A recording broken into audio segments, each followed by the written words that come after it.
looking for a way, and I think I found it. GoldMint, hit the foundry and keep on counting. Yo, money on my mind, I'm not trying to lose count. I got money on my mind, I'm not trying to lose count. I got money on my mind, I'm not trying to lose count. I got money on my mind, I'm not trying to lose count.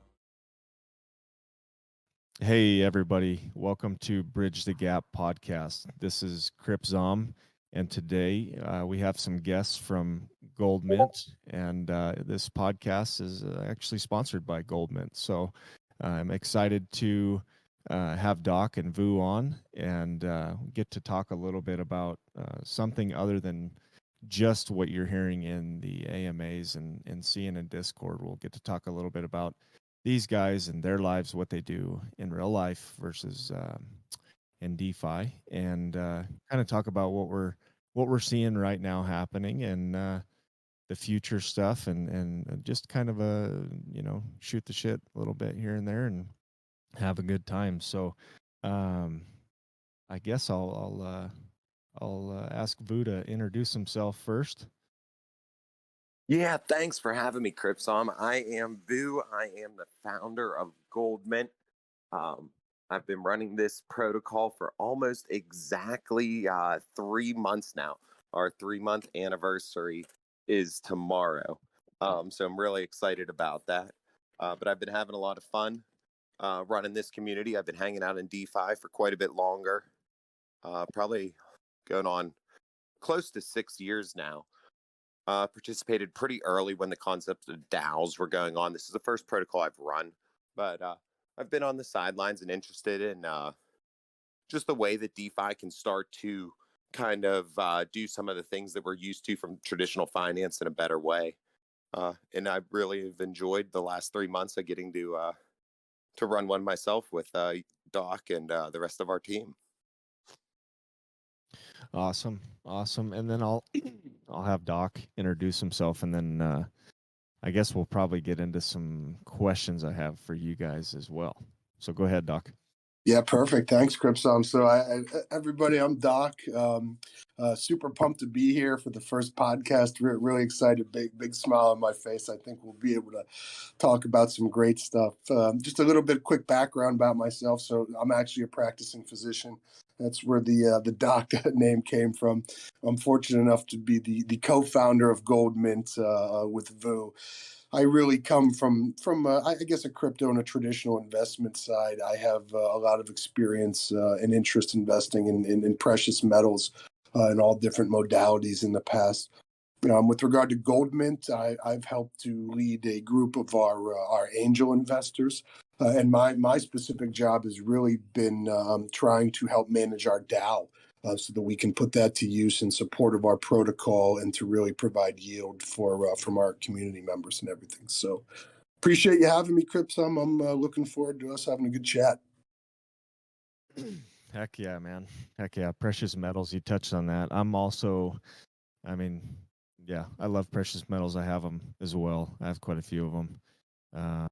I've always been bullish on precious metals. Have been around as long as we can remember, as long as history can remember, I guess. It's always been some sort of form of currency or for trading or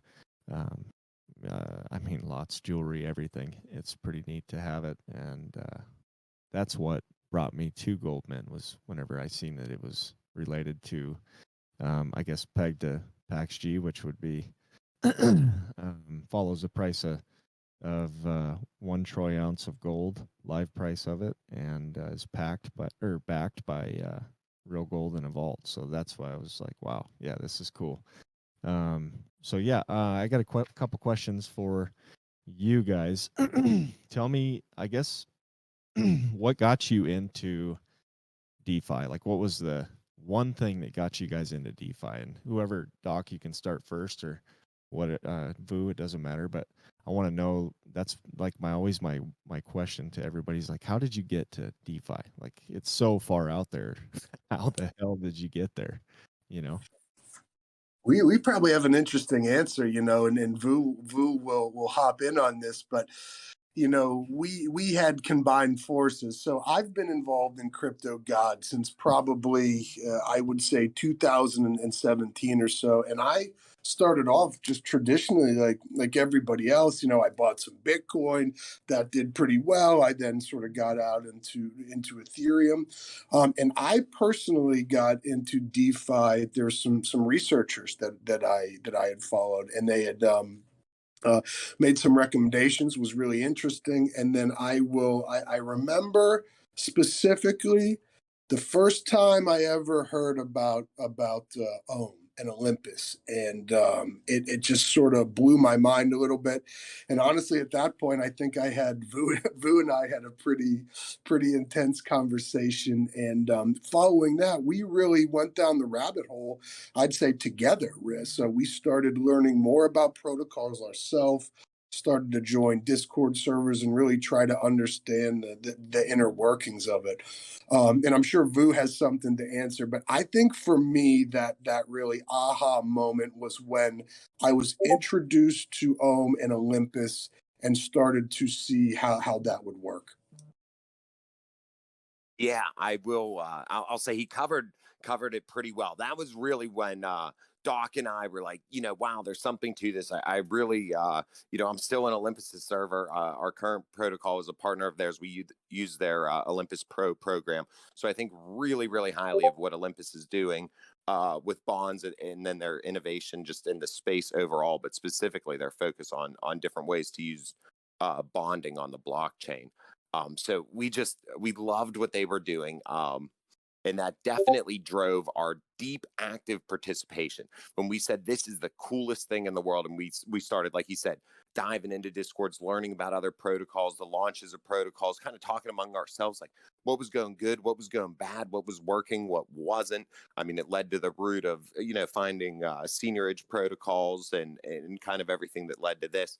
Then I'll give you a small tidbit kind of on my own when I talk about interest in DAOs. Like early on, I wasn't a big participant, but one of the first times that I started to believe in DeFi, even before we had this active push, last year, was hearing about Aragon. I don't know if anyone knows Aragon, but they were like one of the first DAOs built to like empower other DAOs. I think 0x might be an Aragon DAO, but they were kind of empowering decentralized autonomous organizations, so that you could do all these different things. And I mean, even the word DeFi was like just starting. Like, I don't know if it was before or after, their launch, but that I remember like being in some of those message forums and stuff back in the day, like, you know, this can be something where you can look at almost anything you're familiar with, be it, a company or a way to participate in finance or something like that. And there could be a decentralized alternative once we figure out what we can do with the blockchain. And that was one of the early things that got me excited about it. Not so much leading to this, but just, interest in the area in general. That's pretty cool, man. That's pretty cool. Yeah, I have a, the way that I got into DeFi and kind of how I started with it was I had a buddy and he was like, he's doing pretty well. And back then he was in the T-share game, and T-share was like killing it. It was like 25K or something at the time, and he was like had like $1 million or something, and he just wanted me to kind of get in when I could, and I didn't really have any money, and I was like, well, I don't know how I'm going to be able to do this. And so I own a business, right? In real life, a lot of people probably know that in the Discord. People who don't know me, I do own a shop in Montana, so it's for diesel work and custom fab. So, anyways, he's like, "How about we do a trade?" And I was like, "Okay, what are we going to trade?" And he's like, "Well, I'll give you, 10K in worth of crypto, and then you can work on my truck, and then I'll, it'll be double your rate." And I was like, "Okay, well, that sounds good." So I was like, "This is great." Second here. And I was like, "This is great." So I was like, "Okay, well, let's do it." So then I said, "What am I going to get?" And he's like, "Well, I'll give you some T-shirt." And I was like, "Okay, great." So I got the T-shares, and then I finally got set up with it. And then I worked on his truck, so it was like an OTC. It was a crazy trade, but anyways, it worked out. And then all of a sudden, like it was accumulating every day. I started seeing it, and I was like, dang, it was like I made $1,500 today. And then the next day it was like, dang, I made $3,000, and just kept going up. And then it kind of had a dump, and we were riding it down. And this is going to kind of lead more into, you know, how I got into it, I guess. I'm going to go beyond it and kind of talk about where I am now. But a shitty thing happened. I got hacked. And I always try to tell people, like, you know, do not put it on your phone. I don't care what you're doing. Do not put it on your phone. Do not. I don't even trust a hardware wallet through my phone, man. I don't know why. I'm paranoid. I've got hacked twice, and it was all from an iPhone, and it's like nothing. I'm not saying, anything bad about iPhones. It's just you have to be really careful. So I ended up after I got hacked, I was just like, man, I don't know what I'm gonna do. Well, then we did another trade, and I was like, okay, this will work, and I did a trade with my other buddy, and which was Guapo, and he said, I tell you what, I'll give you, we had a dollar amount, and he's like, when we get to a certain point, you can pay me back. And then he's like, it doesn't have to be right away. Just wait, we'll know when it's time. And I was like, man, you're awesome. So, and I can get more into explaining how I know Guapo and how I met him too, but it was through the guy that got me into DeFi originally. So I was like, well, this is going to work. So at the time I was like, okay, where am I going to, where are we going to go? Like he's going to give me 10 grand. Like, what are we going to do? He's like, I got a plan. I was like, okay. So he said, he said, I found this protocol Grape. And I was like, Grape. Okay. Tell me about it. And he had got it back when it was like $40, I think. And when wine was $40. And he was like, I'm gonna put, it was like 6,500 into the winery, and then it was like, I don't know, 3,500 or something into the LP. And all of a sudden it just like started taking off, and then we hit like, not long after that, we hit like $350 wine, and I was just killing it. Well, then I started learning about GoldMint, because then it seemed like Grape got more exposure, and then it was like, all of a sudden I seen GoldMint, and I was like, shoot, these guys look they're pretty cool. I like gold. So anyways, so I guess that's a long drawn out way of how I got into DeFi to where I am now. And now I'm on the team at GoldMint, and I love these guys, and they're doing a great job. So thank you guys. And yeah, so that's for me. You guys have anything else to add to that? You guys, any thoughts? You guys have anything to say? I'm just happy it happened. We're glad kind of the roots led to us being able to work together. We have a lot of fun over in our server, and crypzom's one of the core part of our operations team. So we're definitely glad that that you found us and that you had that entrance into DeFi. It is difficult. A lot of people have had similar experiences where you do have a learning curve, and sometimes things go wrong along the way. It's a big thing to remind people that one of the differences between having your money in the blockchain and having a bank account from the user's perspective is that you must secure your keys and your login and your access, and sometimes there are bad actors who try to compromise that. So it's unfortunate that happened, but I'm glad you stuck with it, and I'm glad to be here now. Yeah, man, I don't even know. I was like, there's no way I'm like, there's no freaking way I can get out right now, because I was like, it's a perfect time. I was like, no way. And so luckily he was able to help me out. But anyways, I'm sitting here thinking about what's coming up with GoldMint here. We got some pretty cool stuff coming up. I guess I can talk a little bit about kind of a date for you know what, how about we talk about the UI? That's what's, I think, most important. If you guys, Yeah, a lot of people are interested to hear about that. you guys have anything you want to share about that? Because I know like a lot of the stuff in Discord and everybody's super pumped, and I know that everybody's been patient as hell. So thank you everybody Yeah. for that. But Yeah, so that's a great thing to touch on. It's something that I learned, as I was running. I mentioned this was our first protocol, and I learned as I was going.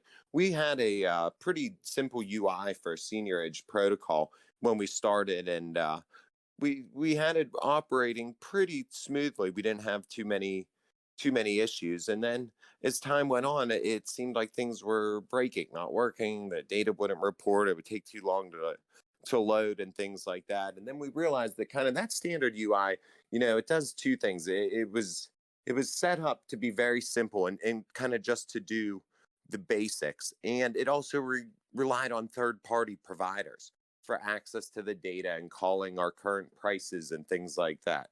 So there were two weaknesses there. And as we grew as a protocol, we started to feel those weaknesses more and more as we had more participants, like constantly having the demand from the third party data provider caused them to struggle to keep up with our needs. And the basic UI that we started with struggled once we kept adding more to it. We've done a lot of innovation in the last 3 months since we launched. We have a couple really cool things upcoming. But even since we launched, we have released nodes for our PEG token, which is GoldMint, nodes for our bond token, which is Bond GoldMint, BGLDM. I think we're the first protocol ever to offer that because those nodes pay out in GoldMint. So it's actually a way to kind of redeem your bonds even when you're trading under PEG. We have released an Olympus Pro contract for our bond tokens. So you can actually purchase discounted bonds via our website. We have added a NFT minting contract. We're going to be minting NFTs soon. They're not released yet, but we put that on there. And as some of these things kept kind of getting added, we realized it was performing worse and worse. So we did a big push to not try to fix the UI anymore when we did a new thing, but actually to rebuild it from scratch. So it's been quite a process. We had a lot of features. And we did not start with anything we had. I mean, we literally started, with a clean slate, and had to kind of rebuild everything that we had, and then also enable it for some of the cool things that we know are upcoming as well. yeah, So it's been a long process. I've seen some of it myself because I talk to the devs multiple times a day. yeah, So it does seem to be coming along very well. We're just putting the finishing touches on it, and making sure all the functionalities working the way we think it is in the testing, and also some little bit of visual improvements and things like that. So I think we'll have something to share with the community very soon to give them an idea what it's going to be like, and we'll have a final product, in the near future as well. It's going to be great. It's not just a new UI; it's a new UX. It's going to be a completely new experience, a more seamless, substantially improved experience when you come to GoldMint.finance. yeah, for sure. And a shout out to you and Monkey, because I've been seeing the dev chat. It's like I go in there and every day I'm like 30 missed messages. So it's like, man, you guys, they're working hard on it. Trust me. I mean, everybody is. And then on top of that too, all the stuff we have going on besides that's getting addressed right now. So there's a lot of things that are getting ready to come out that it's going to be like a totally amplified GoldMint protocol now once this UI is out, plus with all the things we're getting ready to launch. So yes, Doc, what do you think about those golden tacos, man? I've been thinking. I love it. I love it. For me, it's really interesting. I think you guys know, but probably not everybody else does. I've been really into crypto for a long time. One of the things I have not been really involved in was from an NFT standpoint, right? So it's been you guys and GoldMint have really helped me to understand that better and really get excited about it, right? So, Right. actually, my first true interaction with an NFT was, crypzom and I, when we were on the I think it was an AMA at with El Taco, right? And it was real spontaneous, and we made a purchase, got the Dow, a golden taco, and I just thought it was the coolest thing ever. So, and that, that's another thing. I know GoldMint, everything that's coming up. We had a conversation before, but the NFTs having some utility to them as well. It's something that I've really taken hold of more than I ever did. So you probably can hear, I get a smile on my face. So I think it's pretty cool. I went just to look at the Dow's golden taco the other day. I just love it sitting there smiling back at me. Yeah, that was pretty cool. That was like a $2,000 golden taco. Yeah. So, Yeah, so it's spontaneous and organic too. That's why I really loved it. We didn't, nothing was planned for that day, right? It was just, it happened naturally. And that was the best thing about it. It was really, really cool moment. yeah, for sure. No, that was pretty cool. Plus on top of that too, and so when we did that collab, which is not actually isn't even out yet. Like, no, all the graphics aren't out. The NFT, you guys have only seen, I think, two of them. Yeah. I don't know. Did Greg show his taco? Yeah, it's on Yeah, his. I believe he has it as his profile picture in our Discord if anyone Yeah, wants a sneak peek.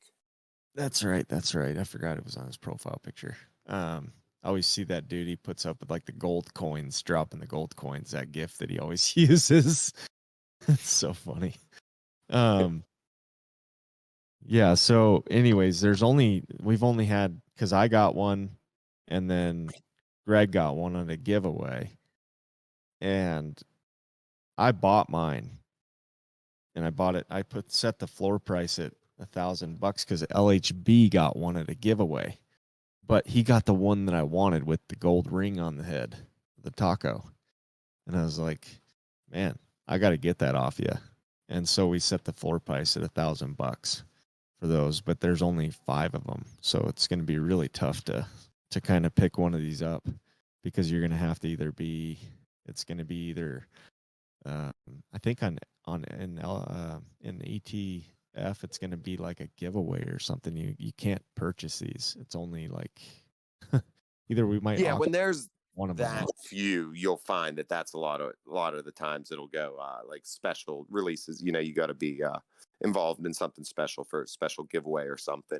But then when you get them, you'll find that like both of our protocols are always going to contribute. So we're going to be announcing quite a few like NFT collabs like that, and we're always going to make sure that both GoldMint and whoever we're partnering with, like El Taco with this one, are kind of making those rewarding to the holder. Not just the reward of having a shiny NFT, and I do like shiny NFTs, but we're finding some other ways to make them appealing to hold as well. Yeah, no, for sure. I like those guys over there. They have a solid community. They have I've talked to Jesus and Leonidas, and I like them both. They seem like, I think they're both cheeseheads. But no hard feelings about them at all. I love cheeseheads. I'm a pack fan too. So, but anyways, yeah, you guys should go. Anybody that's listening should check them out. They're one of our partners. They're great community, solid community. El Taco Finance. If anybody has any questions about any of that, you guys can just ask us. We'll have probably a spot somewhere I think we're gonna put it on our YouTube channel, this first podcast. So just submit the questions. And then also that brings up another thing too. If you guys submit questions, then we're going to do like a little giveaway. So it'll be picked randomly for whoever submits questions to the podcast. So what else can we talk about here? All right. So I want to know, okay. I'm trying to figure out how I want to do this. I'm going to stick on this NFT thing real quick, and then I'm going to touch on some other things. But so GoldMint's NFTs are coming out after the UI, right? Yes, that's correct. That's our plan at the moment. It's tough for me. We have a few developments coming out in the very near future, but I believe the first thing you'll see is going to be the new UI and then the NFTs shortly thereafter. Although you can see a little sample on our current UI, you can see what the NFT minting page will look like, or something similar to what it's going to look like. Already there, but it's certainly not live or active yet. Right. Okay.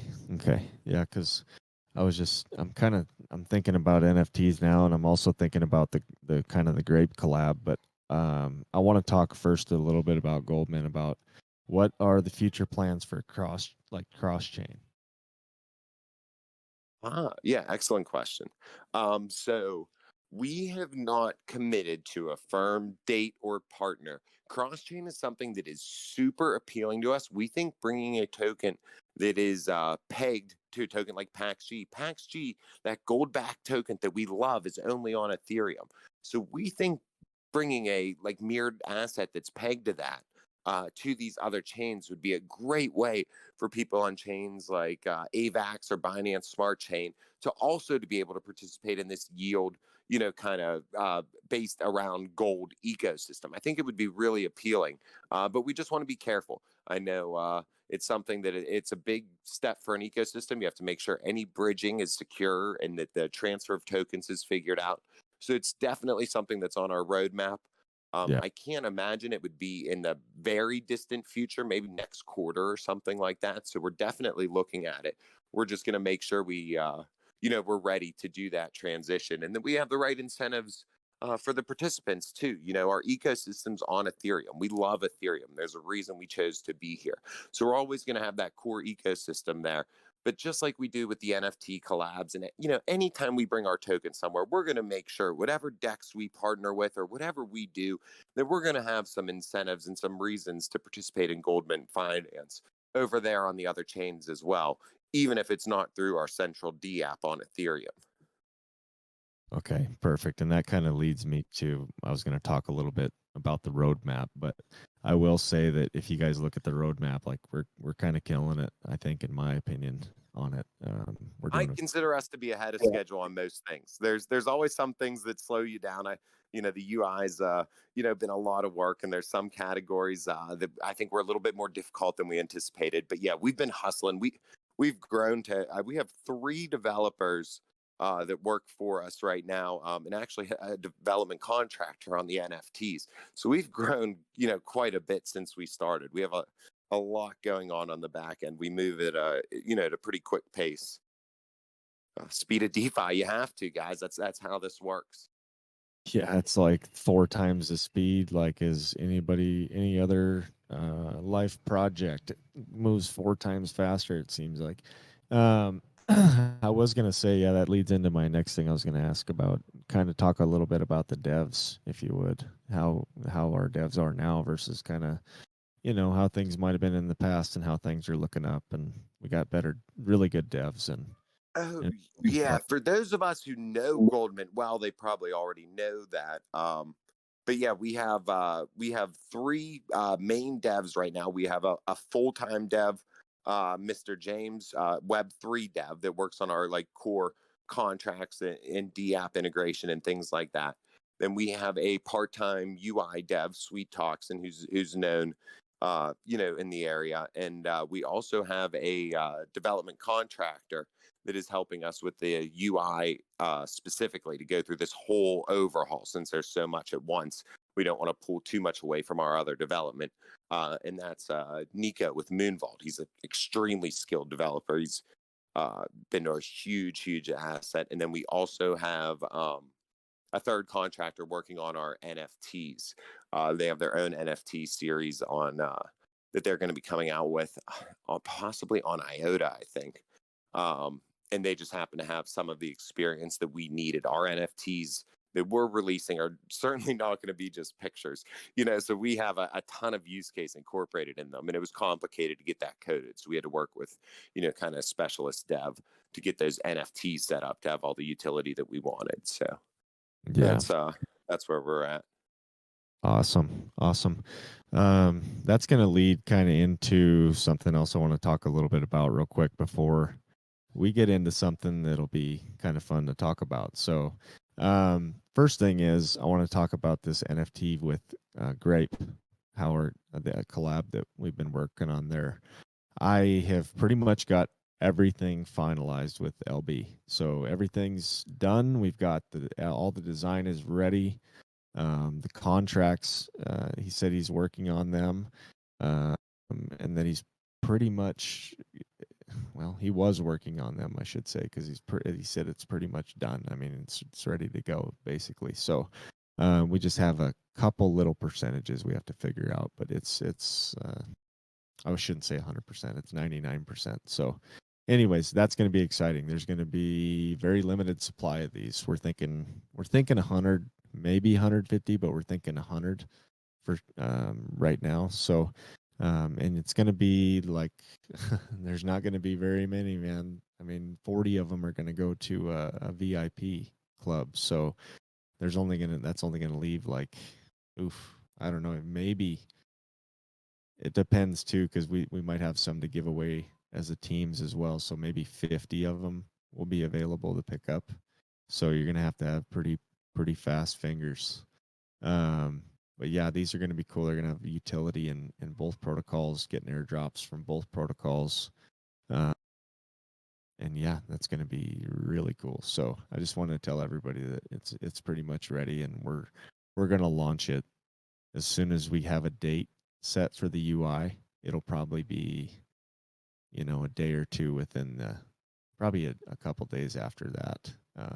We'll launch these NFTs. So, and they'll be able to be minted. So, yeah, that is that. Now, next thing, we should talk about a little bit about what's going on with Liquid Capital. Doc, do you want to start that out? You got time to do that? Yeah, for sure. I'd love to. I think that's important too because it links into GoldMint and and working in the community. I think in particular, it's been a lot. Obviously, for those of you who involved and who have been paying attention with Liquid Capital, there's we ran into there were some issues, a little bit of drama, we'll call it. I think recently when Titan, the Titan protocol, and Orbital, the DEX. There were some issues that happened with them, and I think it was one of these situations that really spooked investors a lot, and it can affect the community's belief in everything. So I think this is I appreciate the fact that we have a medium that we can sort of discuss this a little more and sort of hear everybody's thoughts. I'll give you guys my personal thoughts on this. And this is just so everybody knows, this is from my perspective as an investor, not as a protocol founder or helping to operate it. But these guys will tell you I tend to go in pretty heavy on some of the projects that I believe in. I think there's a lot of people that were involved with Titan and Orbital, and there's a lot of PR, a lot of marketing, a big push, and then just recently things sort of the bottom really fell out, and Liquid Capital, in my opinion, really needed to come in and sort of save the day, for which I tip my hat to those guys, to Eric and the rest of their crew, for really coming in and handling things in a classy way. But these are discussions that I've had, not just here. Boy, I've talked to so many people over the last few days, and I think it's just a really important topic for us to speak about, because I've been in these servers and I've seen people just crushed and like, I'm leaving DeFi, I'm out forever. And it's really important that we all talk about this stuff as a community, to know how everybody's feeling and to really understand things behind the scenes and everything. So that's with the Liquid Capital stuff. From my perspective, the last few days it's sort of been full of that. In the situation with Titan, I think Liquid Capital, what they're trying to do conceptually, is really unique. I think building a trusted circle of partners and protocols is something that's just desperately needed in our space as well. So but it's been a rough few days, especially for those people who were investors in Titan and everything. So I'd be curious to hear your guys' thoughts as well. I don't know how much you guys are personally involved, but as you all know, there's been a lot of chatter. Yeah, Vu, since you're a guest, I'll let you go ahead and give your thoughts, and then I'll give mine. Yeah, I just listened to the AMA in Titan this morning. That gamer kid Eric did an AMA. So I was pretty. I've only kind of understood a little bit about really what happened there, but it seemed like they have a trusted circle of 30 partners and really Orbital and Titan were two separate related protocols with the same developer, and it seems like the developer had printed himself extra tokens that he was using to sell, against the community. And once they found out, they had to trick him to get control of the contracts because he had some control on the multi-sig and things like that.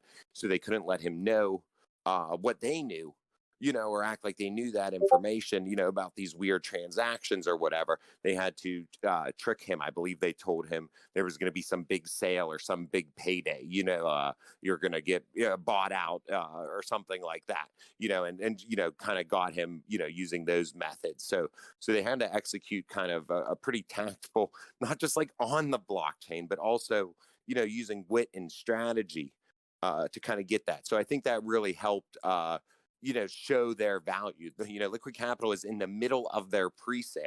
So they certainly didn't want to have to react to this. But I think a lot of people realized that if they had not stepped in, there would be no future for Titan or Orbital because of the severity of what happened.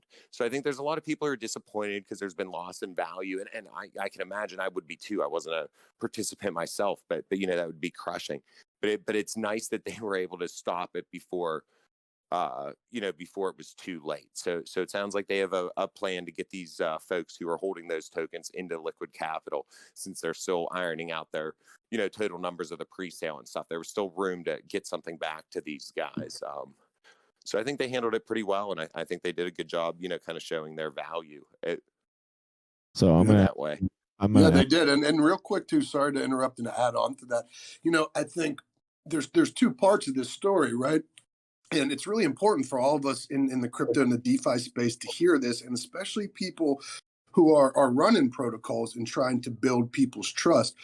So when you look how, in my opinion, again, this is my personal opinion, when you look how things were handled from the Liquid Capital side, I think it was done diligently with class, and it was done really with the investor's best interest. I can tell you that one of the things that was really frustrating for me as a Titan investor was the lack of communication from their core team that really and you saw definitive change in that over the last week or so. So I think everybody from an investor standpoint really felt, I don't know what the right word is here, but they felt like they weren't given everything that they were told, right? And that's always a hard pill to swallow. So the reason I say this, and I can say this personally because I know it's from me and Vu. It's just to all of you protocol leaders out there, all of the people sort of running these things. It's so critical that you're not only constantly in communication with community, but that there's always full transparency, even if something goes wrong, even if things aren't great, right? Because once that integrity is gone, once you lose that, you can't get it back.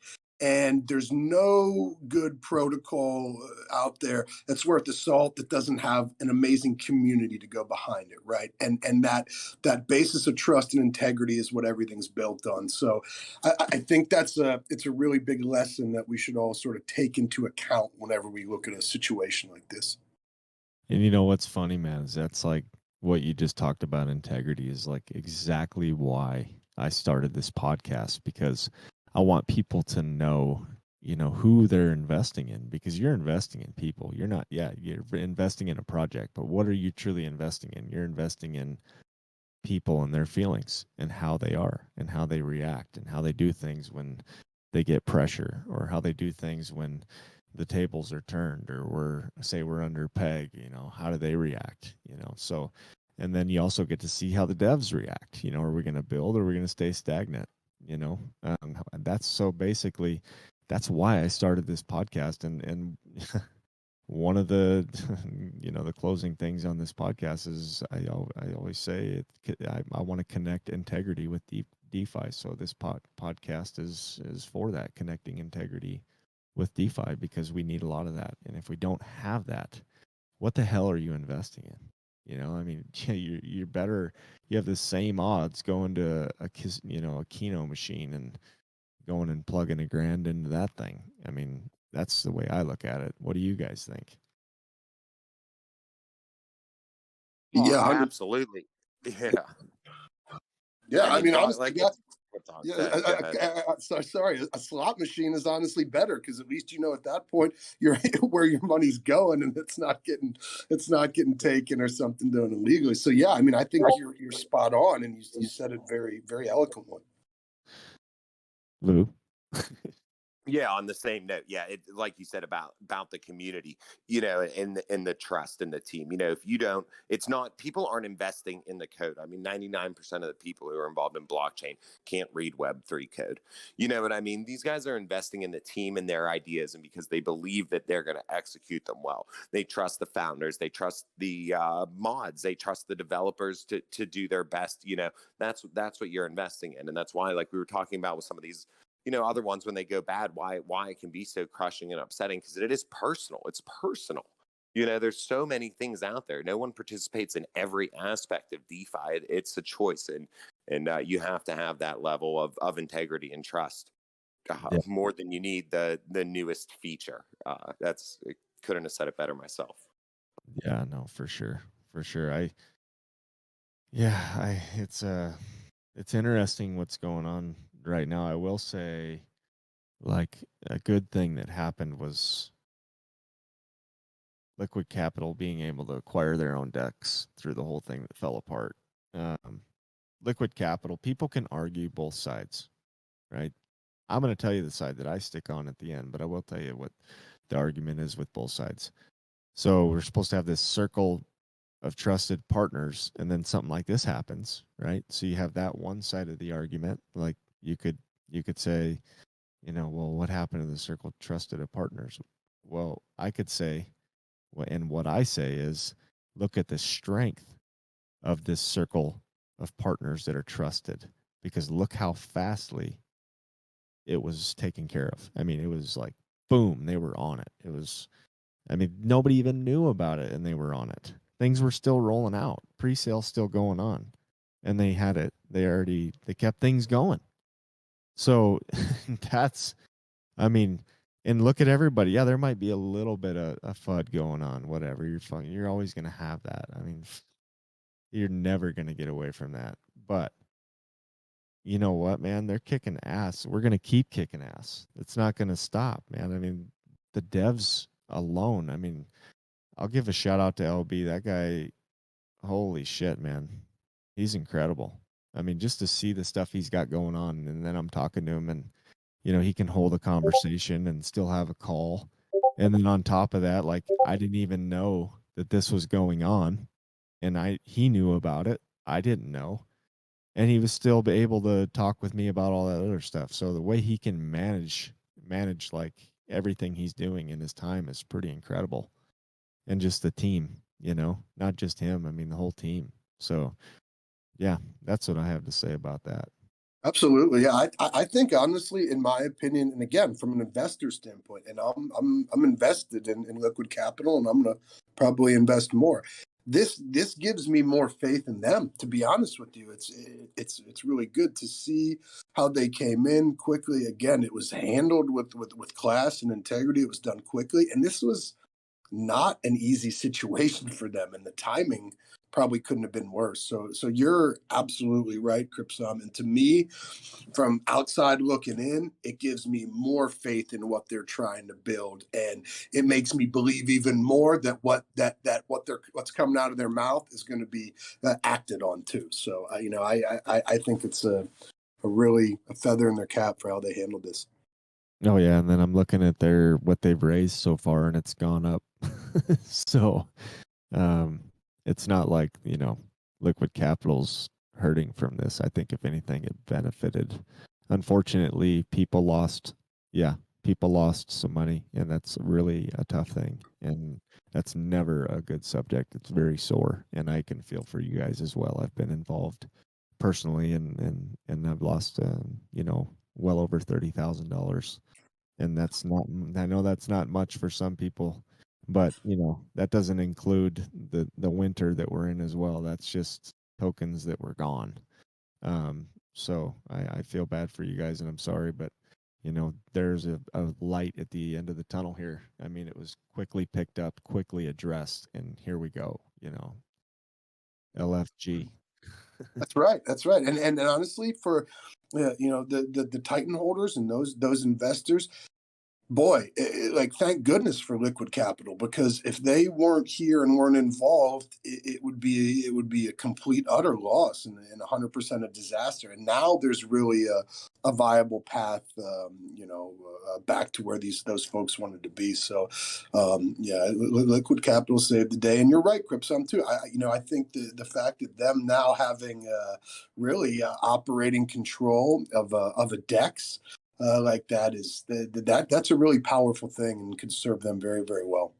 Yeah, I mean, and plus they have the lending and borrowing that's going to be coming out as well. I mean, it's going to be just laid out. Where else do you need to go?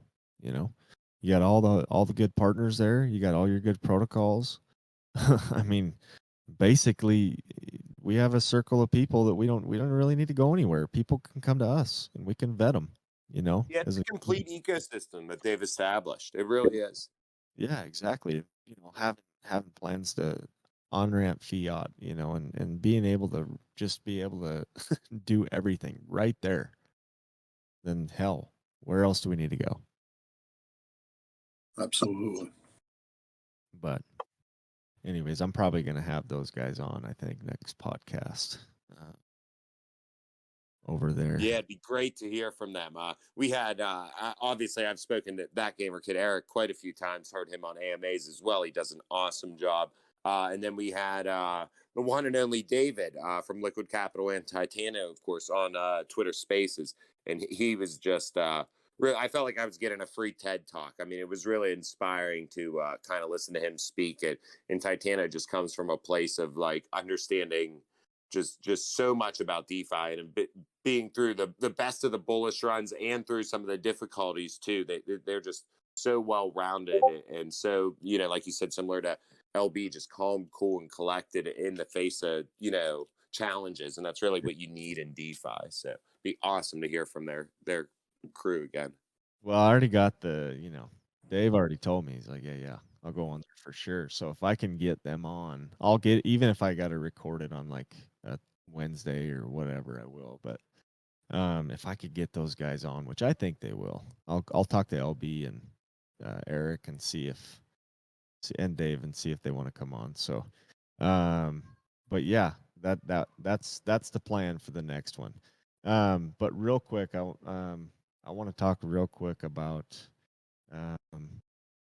Doc. Tell me, this is off the topic. What's your everyday like? What's your day from? Yeah, no, that's a good question. I like talking about that. So as a matter of fact, right now I'm sitting in the hospital in my office at my clinic. So I am a practicing physician. So I'm board certified in emergency medicine. And then I did fellowship training in wound care and hyperbaric medicine. So I spent probably the first, 10 years of my medical career splitting time between the emergency department and our wound and hyperbaric clinic. I have since that time sort of moved out of the emergency department just for my own personal, mental, and physical well-being. And I really focus a lot now on the wound care and hyperbaric. I'm a big clinical researcher as well. And then in Crypzom, you and we had mentioned this before, but I probably about 6 years ago or so, I became very, very involved in medical cannabis as well. So I have a small company here that we help people obtain their medical marijuana certification cards and help them outline a treatment plan. I also have another small business in Costa Rica in Central America. We were just able to get some hemp-derived CBD products permitted there. So my daily days, Crypzom, are pretty crazy. I am either in the hospital, in a clinic, or usually I'm getting on a plane, flying somewhere else. So today I'm at the hospital and clinic, just on my lunch break here. And that's pretty much my daily day. But that's how that's how I take care of my family and make my ends meet. I'm still a practicing physician, and I really love it. I don't plan on retiring anytime soon. It's just sometimes it's hard to manage all the time with everything there. But that's where Doc came from. Not super creative, but it's the truth.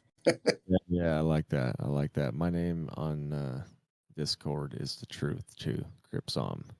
Um, just you'll have to read into it a little bit, but yeah, it's definitely the truth. I think I've told a couple people on the team the reason, but I'm not going to say it. Vu, what's your everyday like? Like, tell me. Yeah, so that's a good question. So mine has changed a little bit because I guess I have semi-retired from what I used to do so that I can devote almost the entirety of my day to operating this protocol. It really is extremely, extremely demanding. But I also have like a specialty contracting company. It's like involved a little bit in construction, but it's more like specialists like fire and security and like certain types of safety systems and stuff like that. So I still technically have that and have some employees there. So I try to give a little bit of guidance. It's able to mostly run itself, at this point, but I try to just be able to, touch on that a little bit and make sure everybody has whatever they need on that front. So I'm kind of like a two computer and two cell phone guy. I'm always at my desk and there's like two things going on. So I'll have a little bit going on from that front. And then most of my day really, in the last few months since we launched GoldMint has shifted to the day-to-day operations of running the protocol. So I think one thing that a lot of people miss, and I definitely am guilty of missing it before we started, was that the majority of my work during the day is making things that should be working keep working. It is not building new features and reaching out, for new partnerships. That's the other 45% of my day is innovating, and doing outreach and, even things like this, engaging with the community and stuff like that. But probably about 50% of our day is having a discussion with that data provider about why we're having some, issue that we shouldn't be having, or addressing an unexpected issue in the UI, or finding that there's some sort of, small difference in how we thought something was going to work in testing, and then how it's actually playing out. So I definitely spend a lot of time with our team. Like I said, those three devs and even the contractor, kind of troubleshooting, what's going on the back end to keep everything working. As best as possible for our community, and then address any issues.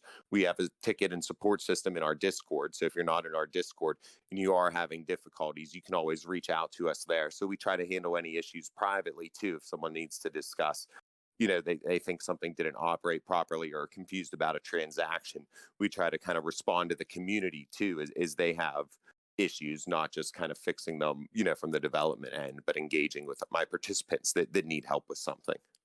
Nice, man. Nice. Yeah, awesome. Yeah, there's a lot there. Holy shit. A lot. Lot going on, a lot to Yeah. That's a big responsibility. So I'm sitting It's here. actually interesting too. Vu, are you okay if I talk about sort of our relationship outside of crypto? Because I think that's Yeah. I don't think there's any harm there. Yeah, no.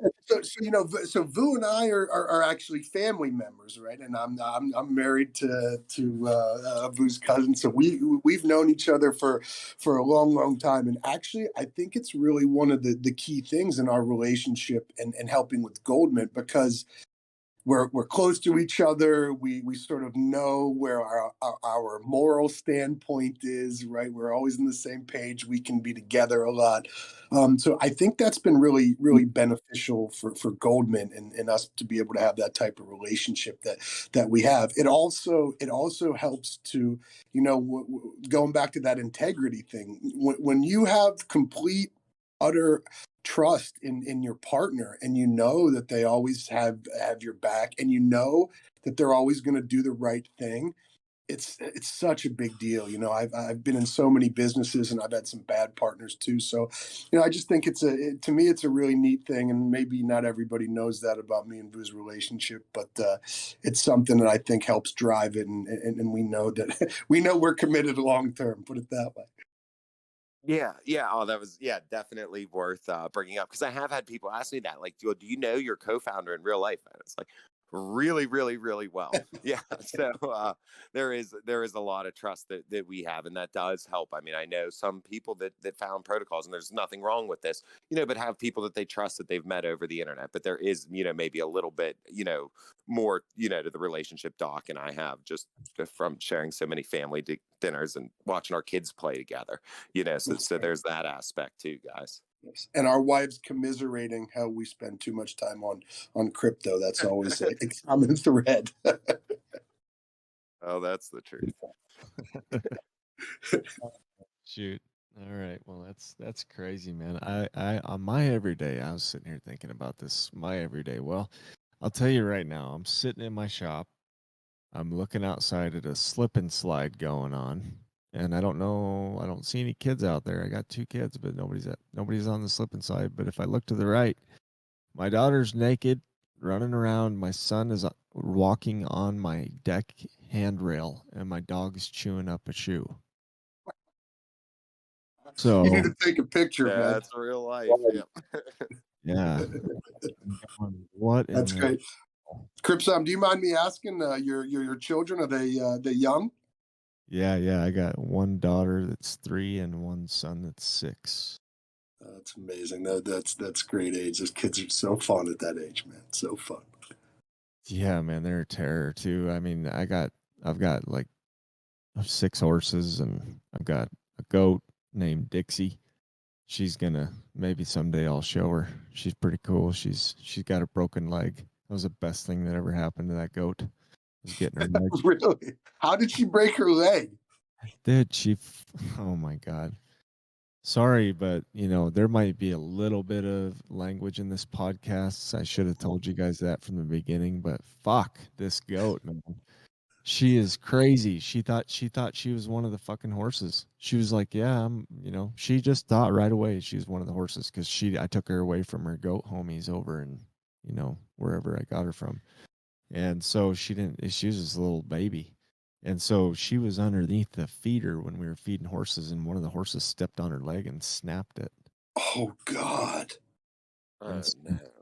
So what I did was I got the popsicle sticks out in the vet wrap, and then I wrapped it. And man, I'm not no doctor. Man, that thing got fucked up. it was all crooked, and then it got like infected. So I put some silver sulfidizing cream on it and gave her some antibiotics and got rid of the shitty flesh. And then all of a sudden, boom, she snapped out of it. She got better, and she's walking on it now. But it's yeah, she can't jump on anything. That was why it's the best thing that's ever happened to her. She can't get on the fucking cars. So Dude, you're speaking my language. I love it. Like you like fixed up the leg, you fixed up a wound. Like, oh man, I love this. I love it. dude, I literally do like my own shoeing for my horses, and I do all my own doctoring for my horses. I've doctored cattle for a long time. I used to manage a ranch. Okay, so I'll tell you guys a little bit about me real quick because this brings it up.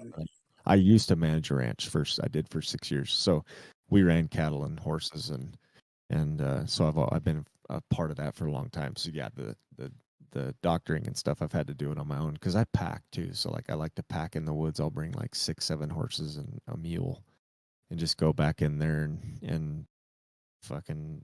I go shed hunting, go look for antlers. I do that a lot. We'll go up to like the Sun River in Montana. You guys should look that up. Sun River, over by I think it's by Augusta, Montana. But they have a Sun River. There's a refuge over there where you can go shed hunting. So we go over there, and we also go in the mountains up here, and then I'll use them for hunting too.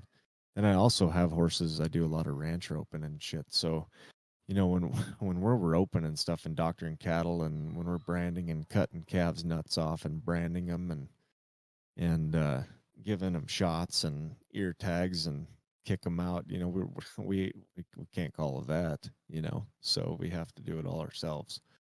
So it's standard, I mean, that's how it is on a ranch. Typically you do a lot of shit on your own unless you're going to have a ultrasound done. So I've preg checked cattle, and I've done all that stuff, all the the not so fun stuff, sticking your arm all the way up a cow's ass. But yeah. It's awesome that you do that stuff, man. That's so cool. That's so good. And that's the best way to learn, what a like you unique, said. skill set. Not too many people would know. Yeah, dude. I mean, I had a horse that fucking cut his foot halfway off, man. His front foot. Oh man. Yeah, so we took him. He like came hobbling up to me, and we took him to the vet after. And my wife, we were gonna go for a ride. And my wife called me, and she's like, "Your horse is not good." And he came hobbling up to me, and it was like you could smell him before he even got to me. The infection was so bad. Oh man. And I was like, "Oh, damn it, man! He's gonna have to be put down." I was like, "Fuck." So I got him there, and we did the joint test where you put a needle through the front of the foot into the joint, and if it comes out of that, if the fluid comes out of the back, that doc knows that it got into the joint. And so he said, if that's the case, you just put him down. So, well, what happened? It came out of the joint, but I sat there and I thought about it, and I was like, man, this horse has never done me wrong. Like, I was like, how much would it cost? He's like, for what? And I'm like, to fix him. He's like, well, he won't probably never be fixed. I said, well, I want him to just live his life. Let's just get him comfortable. He's like, well, it'd be like $5,000. So I was like, okay, well, I bought this horse for $3,000, and I'm gonna spend $5,000 on his vet bill. But I was like, that's fine. So I ended up. Sorry, my kids are playing in the background. That's all good. All good. My shop is not up yet, so my podcast studio is literally or it's up, but my shop doors aren't in. So it's like you can hear all half outside. yeah, half outside. So sorry. But anyways, what the hell was I just saying? About the horse, and then about when you paid the $5,000, and then Yeah. So anyways, so I paid the $5,000 to have him. He's like, yeah, it'd be $5,000. So I was like, okay, well, I want to do it. I want to fix it however we can. So he said, okay. So then he took the horse, and he stitched up the sides of the wound, and then he left the back side of the joint open. And he just said, basically just doctor it. So I did. I doctored it for probably, I'd say 3 weeks. 3 weeks. Yeah. And then on week 6, I was roping on him again. get out of here.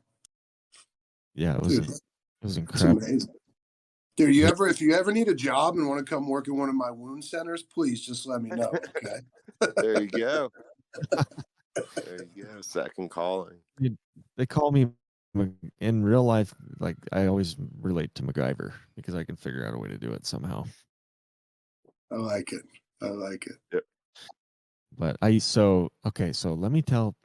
This podcast is getting pretty long, but we'll shut her down here in just a second. But I want to tell people, kind of fill in people about me, and I want to tell you guys about my quick life story. So, let's see. I'll start out from when I was young. I in Montana, grew up, born and raised, baby, from Montana. I love it here.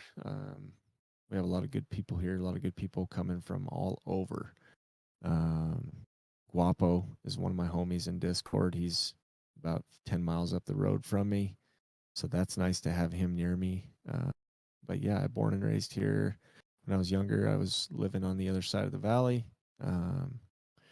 Pretty much, I guess a little bit about me. Parents divorced and kind of had to learn how to work.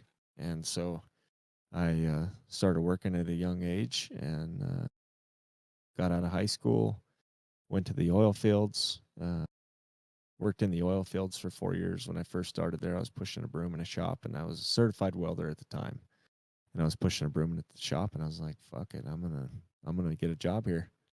And by the way, how I went down there is I drove down there with my truck. I bought a brand new truck, didn't know how I was going to pay for it. It wasn't brand new, it was new to me. It was a 2001 Dodge Cummins. And I put my was going to be father-in-law's camper. We split up now. Now I have a wife now. She's out of the picture, the other girl. But anyways, I had taken his camper in the back, and I was like, I'm going to drive down there and I'm going to get a job. And I don't know how fucking long I'm going to be there, but I'm going to get a job. So that's what I did. I drove down to the oil fields, and I've hooked a job pushing a broom in a shop, literally. And they were like, what do you do? And I was like, I'm a certified welder. So they're like, perfect. well, come over here. So I started welding. Then I got into the field. Then I started working on big trucks and little trucks and every piece of equipment you can imagine. And then started doing like heavy wiring as well, like 480 volts with 3-phase and yeah, just the whole nine with generators. But yeah, so then started I stayed in the oil fields for that was about a year at that point when I started doing all that. So about 3 more years after that, I stayed over there. Then I'd be moved into management position for another company, and just for generators, basically big generators and power units. And so everything was portable. We would power up like any sort of offsite location that needed power. So that's what we did. Because we were like, most locations over there were like 2.5 hours from anywhere, fucking power or anything. Like we were on the edge of Canada most of the time. So it was crazy. But I mean, so like you got to figure it got 60 below fucking zero over there without a wind chill. Like that's just what the temperature was. So that's cold. That's insanely cold.